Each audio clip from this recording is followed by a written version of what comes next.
Okay, welcome to Jet Lag Hour. I'm going to light this thing up so you guys can get out of here in just 10 minutes. Does that sound okay? Yeah. Okay, good. So we're going to talk about three concepts. And it's amazing with the remarks that I'm going to share how consistent the 8 or 9 minutes I have with you will align with what you've heard so far. So it's my argument that if we as organizations in the field and back in the admin offices learn a little bit more about the crowd, do a better job with our data, and really do embrace this cloud computing paradigm, that we will really start to reach the impacts that we want. We may not step as far forward as some of the blockchain pieces, but I'm committed to you that those three concepts will, in fact, help us continue to migrate toward a future that we really want to realize in our work. So this may or may not be the distributed data or content management infrastructure that you have as an organization. I'm executive director of Box.org. We support 5,000 nonprofits today in managing their content, so their plans, their pictures, their videos, their presentations, their grant documents, you name it, in a more modern way. And a lot of the plumbing that's being used in many of our organizations is not as shiny and new and cloud-based as I wish it were, nor is it as secure. So if we can, let's run the video briefly.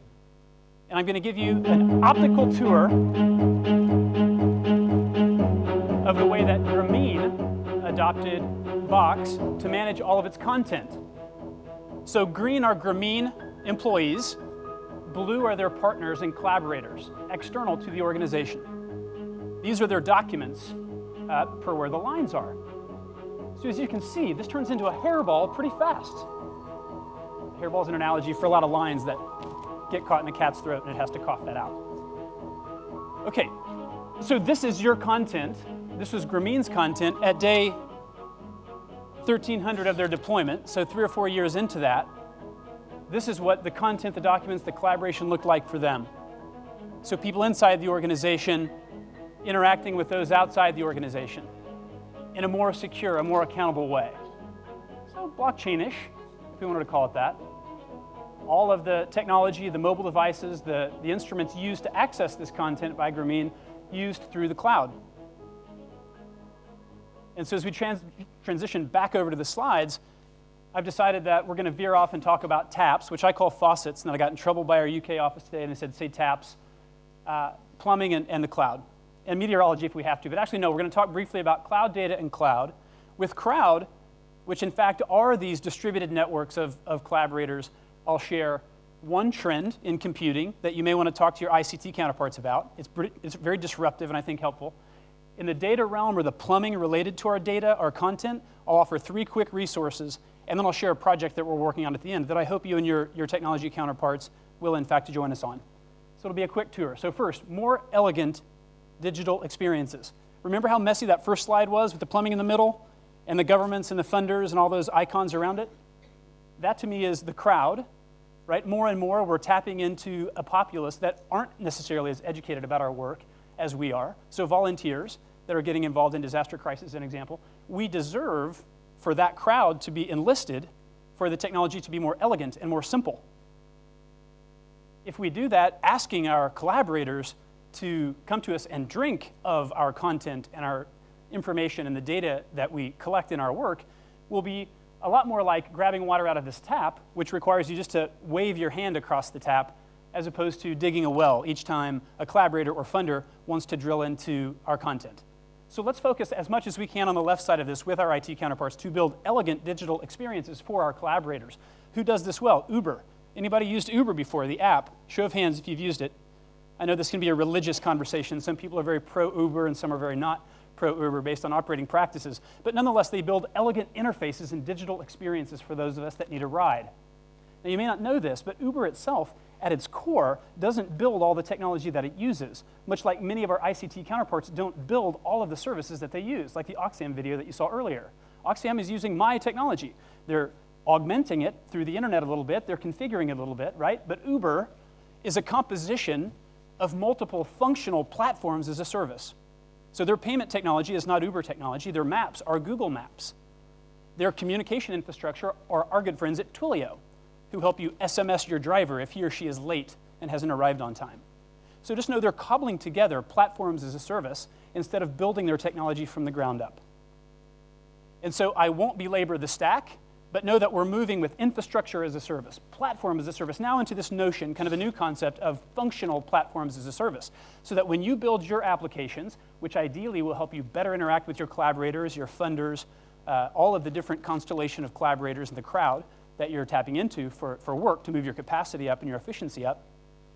The notion is, don't go rebuild a content infrastructure, because we built that. Don't go rebuild a communications or a payment or an emailing or an identity and mobile platform from the ground up. Use security as a service, content as a service, communications as a service. Consider the use of these platforms as a service. So number 2, again, this is where I give you 3 resources for those taking notes. Thanks for those that are taking notes. If your data plumbing looks like this, as we said earlier, time to make investments there, right? Time to move toward a more cloudy version of what's on the left. Cleaner plumbing. I wrote this paper with 15 or so experts. I, unlike many of my previous speakers this evening, haven't directly gone to work for a humanitarian organization, though I've been serving the humanitarian and nonprofit sector for 10 or 15 years and volunteering like crazy around the world. But I did write this paper so that you, if you need to, go talk to ICT or talk to the funding agents about more technology funding and less restricted tech funding, which I think Sean Lowry very much appreciates for me to help you advocate for. This paper may help. So find it at the website box.org. Also, anyone familiar with the work of Carol Bothwell from CRS, ICT for D? Anybody in the room heard of Carol's work? So 10% of the room. This is an amazing document. And it's not for the weary. If you're ready to understand all the elements of where technology from the cloud, communications, infrastructure, et cetera, roll up to the development goals, please find this online. So Google SDG ICT, and you'll find a paper that really will translate practices gathered by all of those people on the right that will help you, I think, automate, disrupt, break, go forward with your ICT strategy. And last, I ran into this group 2 weeks ago in the San Francisco area where I live, and I just appreciated that, though we heard a little bit earlier from, I believe it was Lars, say that it isn't about the solutions necessarily, it's about the safe space with which solutions can emerge, and I agree. However, for many decades, we've done a lot of really good work. We just don't have great platforms where those practices are shared.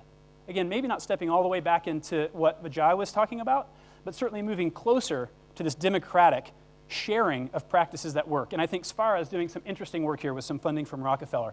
So if you're interested in practices and the sharing of those practices and the building blocks under those solutions, industry and technology. So last but not least, so that we stay on time, and I still have 4 minutes here, I've got a 90-second video I'll show at the end, but I wanted to tell you about a project that we're working on. The cloud is not this scary, okay? It seems scary, it seems like a new computing paradigm, it seems like a new way of paying for technology that's an operating expense instead of CapEx. The cloud generation of companies that are engaging this are all like teenagers in Silicon Valley, or not necessarily the Microsofts in every case, even though they've now kind of jumped onto the cloud platform and find it really fascinating to talk about. But no, we're not that scary in the cloud. Okay, so these are the teenagers that I spoke about, and Okta's in the room. Garrett's here. He's amazing. He looks after the nonprofit relationships for Okta from here in the UK. But these are some organizations that I got together after the Clinton Global Initiative gathering last year and realized you as organizations should join us in this work. And Box.org kind of started to become the aggregator of these technologies, some of which are providing that functional platform as a service.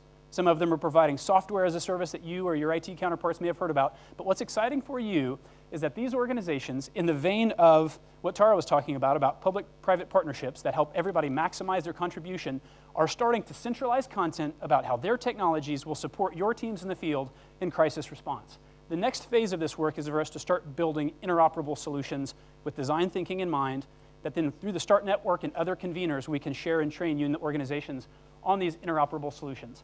So first, we surrounded an organization called Team Rubicon. Anybody heard of them? 50 staff. Prince Philip was out there, I believe, or Harry, or one of the two, slinging sandbags when things happened in Nepal recently. But nonetheless, we've surrounded Team Rubicon, trying hard to understand how it is that they deploy 30,000 different volunteers to most disasters of a certain size with a small 35 or 40 employee staff. And it's because they're tapping into the crowd in a more and more elegant way. And so I'll run this last video, but before we start it, I just want you to know that what they're doing is tapping into the crowd, working with those partners that I shared to build more elegant taps instead of rusty pipes and bad interfaces and bad digital experiences. They're taking advantage of the resources that are helping them get more funding from private sector and collaboration from collaboratives like the one that I shared. That will be more public later this year. You're getting a teaser toward those teenagers in the cloud that are here to support you. And last but not least, they're doing a much, much better job of leveraging and transitioning everything that they got into the cloud. So they don't have that room with servers that needs the white, what did we call it earlier? The white jacket to manage, the white robe. So let's run one more video really quickly where you can see an organization that's small and disruptive and making change, and 40 staff and 30,000 volunteers are tapping into this crisis response environment using cloud. Team Rubicon started just after the Haiti earthquake. We're in the business of helping people. We're military vets and first responders who provide disaster relief across the U.S. and the globe. In the early days, we thought of Team Rubicon as a small club, and we grew 20,000 members over a 2-year period, and are still growing at about 200 a week. That's where technology comes in and has enabled us to scale. What I came into was really a refield in technology. We had different platforms and no coherent strategy. We had Google Apps, Dropbox, Box as our primary systems. The other systems I mentioned just simply didn't measure up to what Box could do for us. And it's really because it's tailored as a business solution. It was a head-to-head competition, and Box won the prize, and it was really no contest. Greater communication and collaboration on a national scale as we build documentation and policies and procedures. This collaboration really enables us to refine our processes of what we do. These are things that we use to mobilize our teams and for them to use as a script to help people. Box.org is doing a tremendous amount for Team Rubicon. The simple act of helping someone is very, very powerful. It's so clear to me what Box has done for our organization and will continue to do for a long time. I just couldn't have imagined a better fit for us. I do this because, of course, there's some commercial purpose. I've donated Box to 3,000 orgs. I've charged Oxfam and a couple other thousand a dramatically discounted rate. So that notion of social enterprise kicks into play. You work with Box, you're going to be treated absolutely like our best clients in the world. But the more that you're innovating, the more that you're feeding back to us, the more you're using the technology, the more I can build partnerships, enlist my employees, and start to make some of those more traditional CSR investments that many folks are hoping for. So my goal is to be the new generation of CSR entity, and I look very much forward to partnering with everyone in the room, and we'll be around. My fiance Amanda is here as well. I look forward to shaking hands and breaking bread with you after this. Thanks.